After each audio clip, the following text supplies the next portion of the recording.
আমি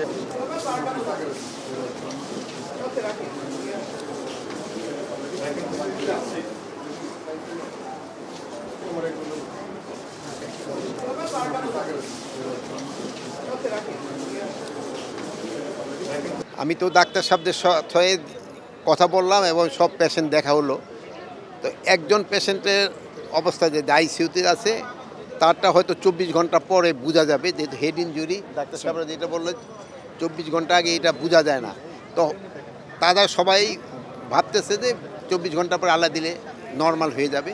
আর অন্যান্য পেশেন্ট ওরকম নেই, ডাক্তাররা বলছে সবাইরই আল্লাহ দিলে ভালো হয়ে যাবে।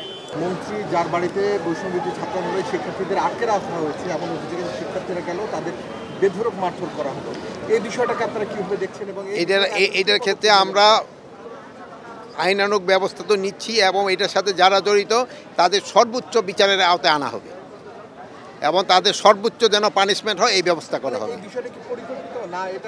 এটা ইনভেস্টিগেশনে আগে তো আমি পুরোটা বলতে পারবো না।